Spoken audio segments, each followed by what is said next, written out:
सो ये वाला figure it out खत्म हो गया। इक्विवेलेंट फ्रैक्शंस को ही हम पढ़ रहे हैं। अब इन्होंने पूछा in which group will each child get more chikki, और इन्होंने ग्रुप्स बताए। 1 chikki is divided between 2 children, ये पहला ग्रुप है, और 5 chikki is divided among 8 children. So पहले ग्रुप में कितना चिक्की मिलेगी, एक चिक्की की 2 में डिवाइड कर दी, तो ईच ईच चिल्ड्रन का शेयर जो होगा वो कितना होगा, 1/2 या हाफ चिक्की मिलेगी। सेकंड वाले केस में क्या करा इन्होंने, 5 चिक्कीज ली और 8 किड्स के अंदर डिवाइड कर दी, है ना। सेकंड वाले ग्रुप में ईच बच्चे का शेयर कितना हो जाएगा, 5/8 चिक्की, 5/8 चिक्की। तो अब इन्होंने क्या पूछा है, which group which group which group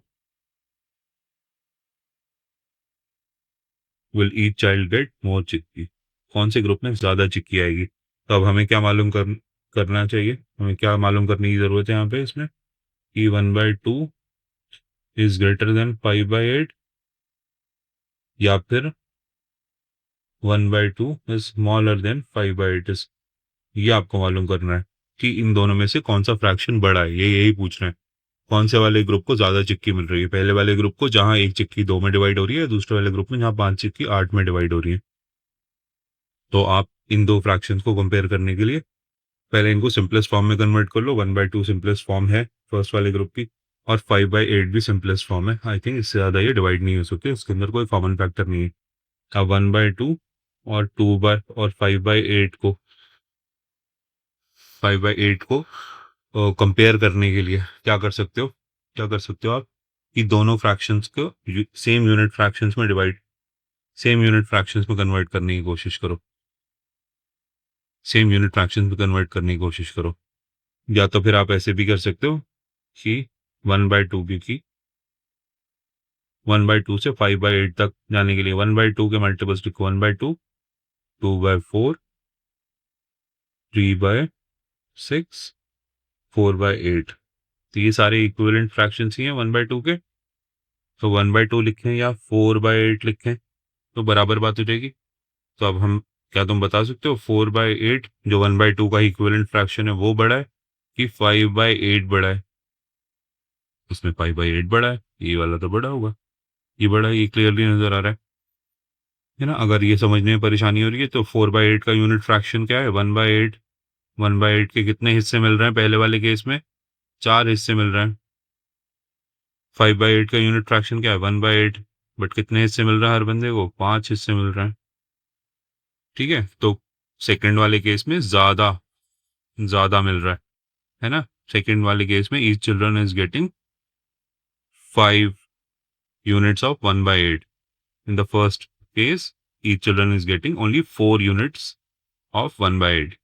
तो 4/8 जो होता है is smaller as compared to 5/8, या 5/8 बड़ा है। और 4/8 को आप किससे रिप्लेस कर सकते हो, 1/2 से।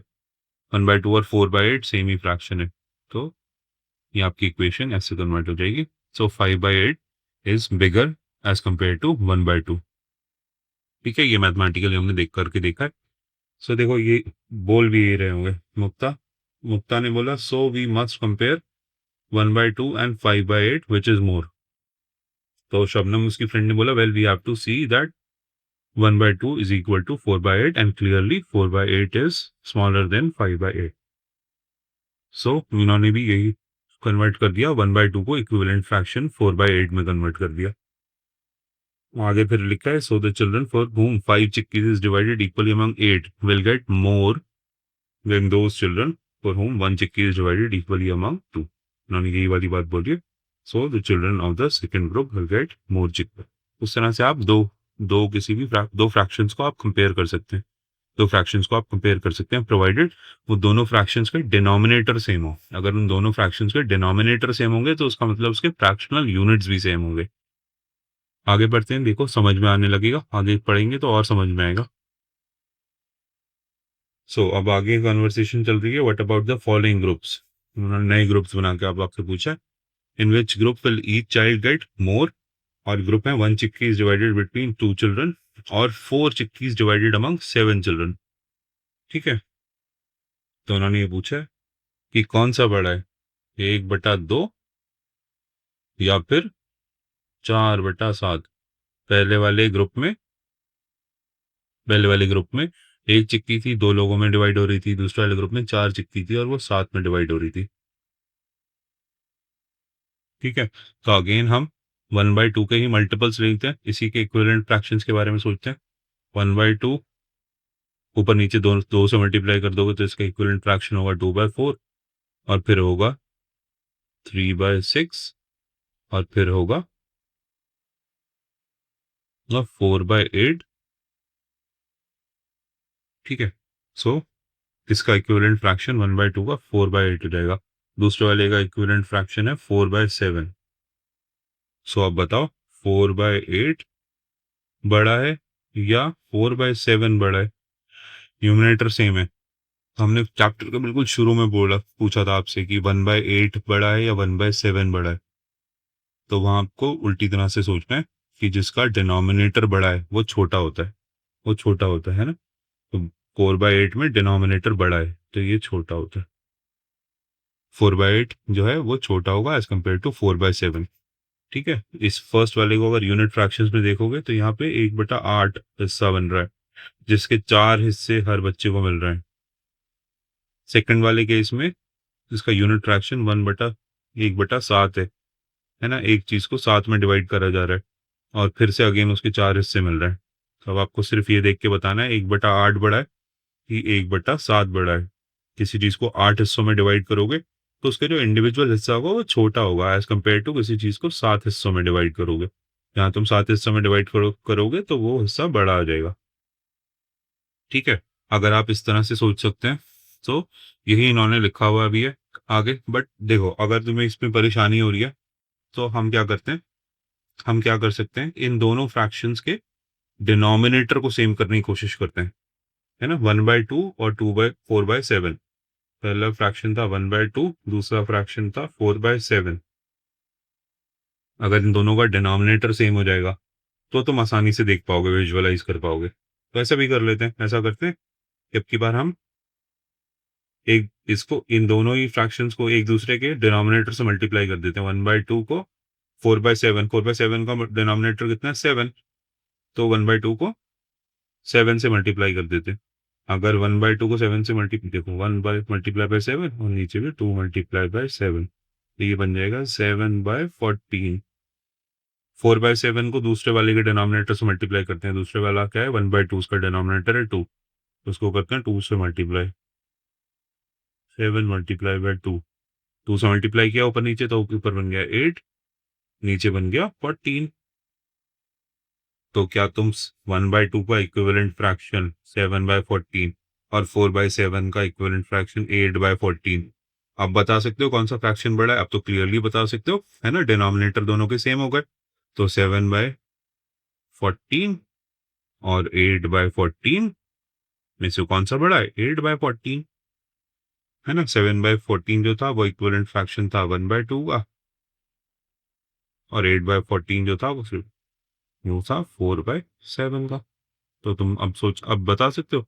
तो इस सेकंड वाला मेथड अपना लो, एक दूसरे के डिनोमिनेटर से मल्टीप्लाई कर दो इंडिविजुअल फ्रैक्शन को, ऊपर नीचे दोनों का डिनोमिनेटर सेम बन जाएगा, है ना। 1/2 के केस में हमने 7 से मल्टीप्लाई किया और 4/7 के केस में हमने 2 से मल्टीप्लाई किया, तो इसका डिनोमिनेटर जो था 2/7 हो गया, इसका डिनोमिनेटर 7/2 हो गया, दोनों का ही डिनोमिनेटर सेम हो गया, है ना। अब आप न्यूमरेटर को देख के बता सकते हो कौन सी फ्रैक्शन बड़ी है। तो 7/14 छोटी है एज कम्पेयर टू 8/14। 7/14 को वापस से ओरिजिनल फ्रैक्शन लिख दिया 1/2, और फर्स्ट वाली फ्रैक्शन को हमने लिख दिया 4/7। ये 7 लिखना था, 4 ही लिखा गया, है ना।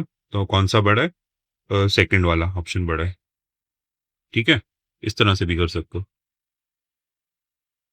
सो उसी चीज को इन्होंने आगे, कॉन्वर्सेशन चल रही है, ये पढ़ लेना प्लीज। अब देखो इन्होंने ये कॉन्वर्सेशन को आगे बढ़, ये पूछ रहे हैं, suppose the number of children is kept the same but the number of units that are being shared is increased. What can you say about each child's share now? Why? And discuss how your reasoning explains. ये कह रहे हैं कि what is kept the same, number of children is kept the same, number of children is kept the same. इसका मतलब क्या है, denominator same रहा है आपका, डिनोमिनेटर सेम रहे, डिनोमिनेटर सेम रहे,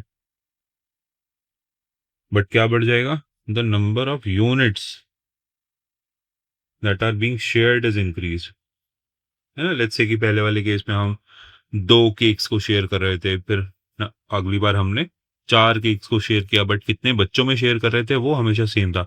सो number of units that are being shared is increase, इसका मतलब न्यूमरेटर इंक्रीज करे, न्यूमरेटर इंक्रीज करे, तो क्या होगा, हर बच्चे के शेयर को क्या होगा, what can you say about each child's share now. तो देखो, इसमें इन्होंने, इसमें हम यही सोच सकते हैं कि लेट्स से कि हमारे पास 4 किड्स हैं, है ना, हमारे पास 4 किड्स हैं। लेट्स से हमें जो भी सामान डिवाइड करना है वो हमें 4 बच्चों में डिवाइड करना है। पहले केस में हम ऐसा करते हैं कि एक एक सामान को, एक केक को 4 बच्चों में डिवाइड कर देते हैं, तो इसमें हर बच्चे का शेयर बन जाएगा 1/4। नेक्स्ट केस में क्या हुआ कि नंबर ऑफ किड्स तो सेम रहे, है ना, बट उसमें जो शेयर करने वाली चीज थी, जैसे केक जो हमने एक शेयर किया था पहले में, अब की बार आप दो दो केक्स को शेयर करो 4 बच्चों में, because number of kids is same, तो इंडिविजुअल बच्चे का शेयर जो होगा वो 2/4 बन जाएगा, है ना। लेट्स से कि फिर से न्यूमरेटर इंक्रीज हो रहा है, number of things that are being shared increases. Let's say कि इस बार 3 केक ले आया और वो 4 बच्चों में शेयर कर दिया। नेक्स्ट केस में क्या हुआ कि वो 4 केक ले आया, 4 बच्चों में शेयर कर दिया। तो अब बताओ, इंडिविजुअल बच्चे का शेयर इंक्रीज हो रहा है या डिक्रीज हो रहा है या सेम रह रहा है, इंक्रीज हो रहा है ना। पहले वाले में 1/4 था, नेक्स्ट वाले में क्या था, 2/4। कौन सा बड़ा है 1/4 और 2/4 में से, 2/4 वाला बड़ा है, डिनोमिनेटर सेम है, न्यूमरेटर के कंपैरिजन से पता चल जाएगा। इसमें 1/4 में 1/4 का वो एक ही यूनिट है, 2/4 में 1/4 के 2 यूनिट्स है, 1/4 प्लस 1/4, तो ये सेकंड वाला बड़ा होगा। सिमिलरली 2/4 छोटा रह जाएगा in comparison to 3/4, similarly 3/4 smaller होगा 4/4 से, है ना। जहां फर्स्ट केस में 1/4 शेयर मिल रहा था, वहीं लास्ट केस में जब 4 केक्स 4 बच्चों में डिवाइड हुए तो कितना केक मिल रहा है एक बच्चे को, एक, तो एक चौथाई का बढ़ के एक हो गया। तो अगर डिनोमिनेटर सेम रहेगा, न्यूमरेटर इंक्रीज करेगा, तो in the fraction will increase. इन्होंने यही समझाने की कोशिश करी है। Now decide in which of the two groups will each child gate larger share. तो इन्होंने ग्रुप्स दे दिए हमें और हमसे पूछा है कि बताओ कौन से ग्रुप में लार्जर शेयर मिल रहा है। तो हमें फ्रैक्शंस को कंपेयर करना आना चाहिए। फर्स्ट ग्रुप है 3 glasses of sugar cane juice divided equally among 4 children, और सेकंड केस है 7 glasses of sugar cane juice divided equally among 10 children.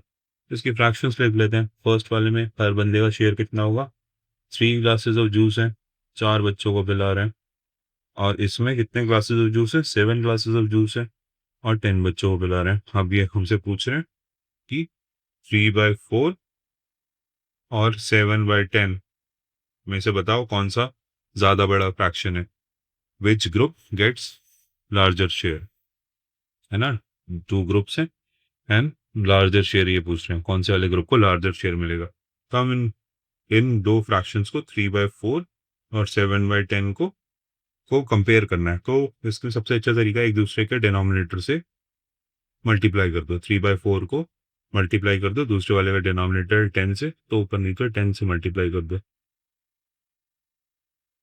तो यहाँ ऊपर आ गया 30 डिवाइडेड बाय 40। ठीक है, नेक्स्ट वाले में भी 7/10 को दूसरे वाले फ्रैक्शन के डिनोमिनेटर से मल्टीप्लाई कर दो, ऊपर में मल्टीप्लाई कर दो 4 से, नीचे भी मल्टीप्लाई कर दो 4 से, तो ये नंबर बन गया 28/40।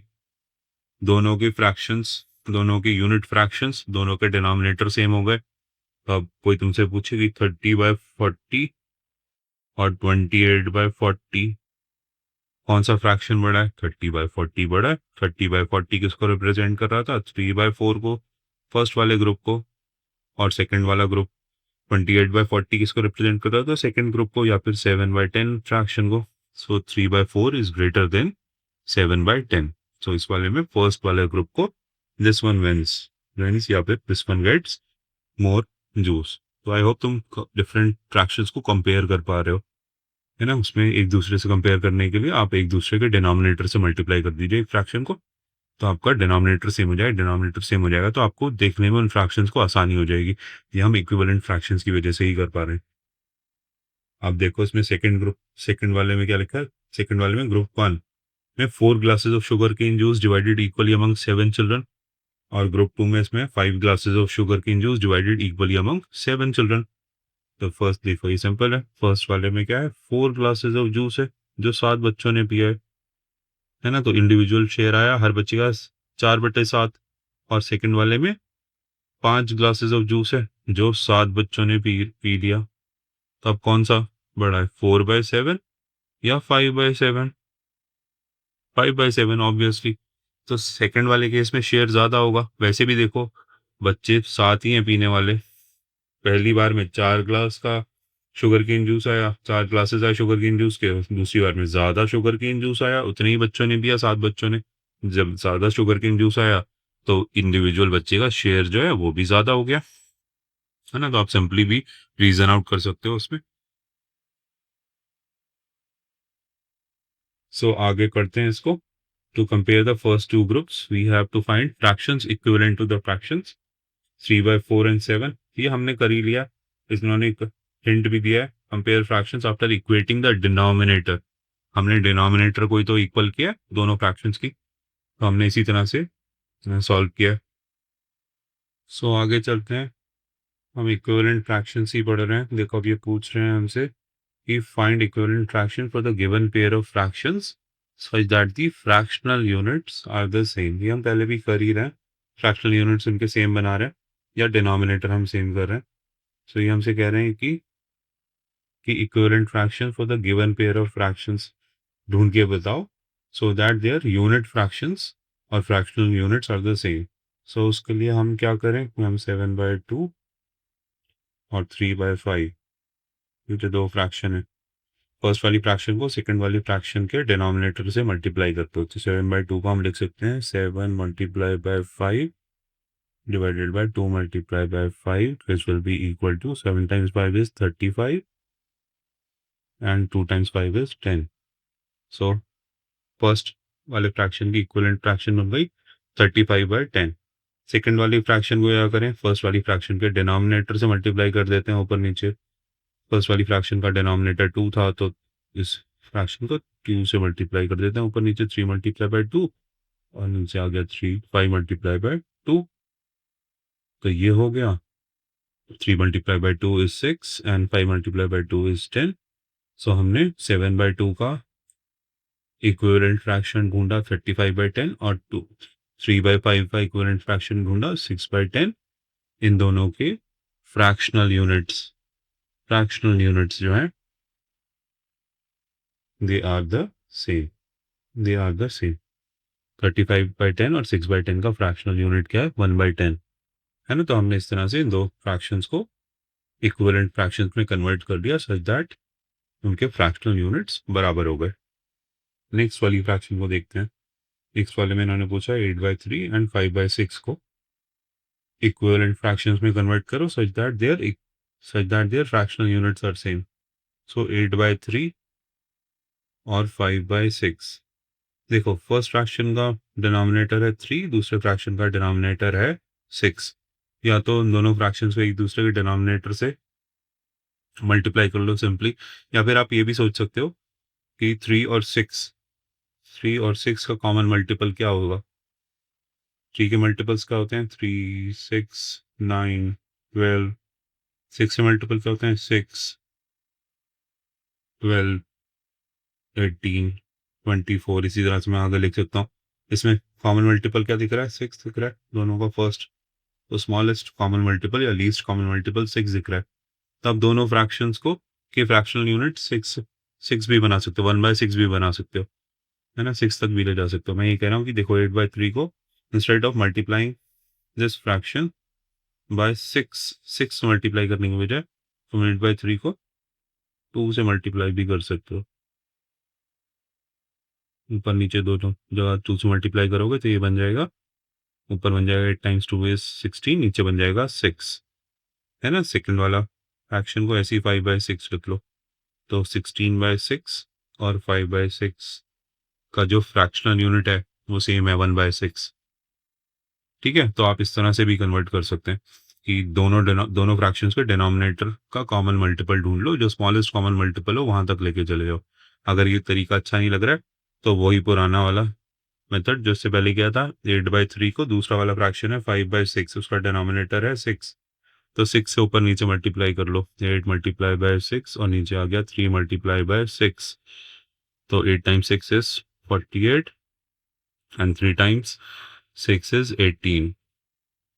ठीक है, सेकंड फ्रैक्शन है 5/6, उसके दूसरे फ्रैक्शन का डिनोमिनेटर है ये 3, इससे मल्टीप्लाई कर लो ऊपर नीचे, 5 × 3 डिवाइडेड बाय 6 × 3, तो 5 × 3 इज 15 एंड 6 × 3 इज 18। सो आप ये वाले तरीके से भी कर सकते हो, ये सिंपल है जो मैं बॉक्स बना रहा हूँ जिसकी चारों तरफ, है ना। ये सिंपल लग रहा है मुझको मेथड, बिकॉज हमने सिंपली बस मल्टीप्लाई कर दिया दूसरे वाले फ्रैक्शन के डिनोमिनेटर से। अब इन दोनों के फ्रैक्शनल यूनिट सेम आ गए, इसका भी फ्रैक्शनल यूनिट 1/18 है, 1/18 है, और इसका भी फ्रैक्शनल यूनिट जो है वो 1/18 है ना। इसमें आपको कॉमन, जो फर्स्ट मेथड मैंने दिखाया था जहाँ पे हमने 3 और 6 के मल्टीपल्स ढूंढे थे, इसमें जो स्मॉलेस्ट मल्टीपल था, लीस्ट कॉमन मल्टीपल था 6, तो हमने 8/3 को 6, 8/3 में डिनोमिनेटर है 3, 3 को 6 बनाने के लिए हमने 2 से मल्टीप्लाई कर दिया था, और 2 से मल्टीप्लाई डिनोमिनेटर में किया तो न्यूमरेटर में भी कर दिया था, तो 8/2 16 हो गया, 8 × 2 16 हो गया, 3 × 2 6 हो गया, 16/6 का फ्रैक्शनल यूनिट था 1/6, और नीचे वाला फ्रैक्शन को ऐसे लिख दिया, उसका डिनोमिनेटर ऑलरेडी 6 था, तो इसका भी फ्रैक्शनल यूनिट 1/6 हो गया। तो आप ऐसे भी कर सकते हो, या फिर सिंपल तरीके से अपना वही रखो, एक दूसरे के डिनोमिनेटर से मल्टीप्लाई कर दो। ओके, वही सेम पार्ट रिपीट हो रहा है। Equivalent fraction for the given pair of fraction such that fraction units are the same, इसके पार्ट्स मैंने अलग अलग पेजेस पे लिखती हैं। तो सी में आप उन्होंने हमसे पूछा 3/4 और 3/5 को इक्विवेलेंट फ्रैक्शन में कन्वर्ट करो जिनके फ्रैक्शनल यूनिट सेम है। सो 3/4 को किससे मल्टीप्लाई करेंगे, दूसरे वाले फ्रैक्शन पे डिनोमिनेटर से 5 से। सो इसको हम लिख सकते हैं 3 × 5 डिवाइडेड बाय 4 × 5। ऊपर नीचे सेम नंबर से मल्टीप्लाई कर रहे हैं तो फ्रैक्शन में कोई फर्क नहीं पड़ेगा, तो 3 × 5 हो गया 15 और 4 × 5 हो गया 20। ठीक है, इसका फ्रैक्शनल यूनिट कितना आ रहा है, 1/20। 3/5 जो है उसको किससे मल्टीप्लाई करना है, अदर फ्रैक्शन के डिनोमिनेटर से, 4 से। सो 4 से ही ऊपर मल्टीप्लाई करो और 5 से, और 4 से ही नीचे मल्टीप्लाई करो, तो ऊपर आ गया 3 × 4 इज 12, नीचे आ गया 20। तो हमने इक्विवेलेंट फ्रैक्शंस में कन्वर्ट कर लिया, इसका भी फ्रैक्शनल यूनिट 1/20 है, तो ये इक्विवेलेंट फ्रैक्शंस में दोनों कन्वर्ट हो गए। नेक्स्ट वाला देखो, एक फ्रैक्शन है 6/7, दूसरा है 8/5। इसको कन्वर्ट 6/7 को इससे मल्टीप्लाई करोगे दूसरे वाले फ्रैक्शन के डिनोमिनेटर से, 5 से। 6 × 5 हो गया न्यूमरेटर में, और 7 × 5 हो गया डिनोमिनेटर में। 6 time 5 is 30 and 7 time 5 is 35। ठीक है, अब 8/5 जो नेक्स्ट फ्रैक्शन था उसको किससे मल्टीप्लाई करोगे, उसके दूसरे वाले फ्रैक्शन के डिनोमिनेटर 7 से, तो ऊपर भी 7 से, नीचे भी 7 से। 8 × 7 ऊपर आ गया, 5 × 7 नीचे आ गया, 8 टाइम्स 7 इज 56। टेबल याद कर लो, हो सकता है मैं गलती कर रहा हूँ।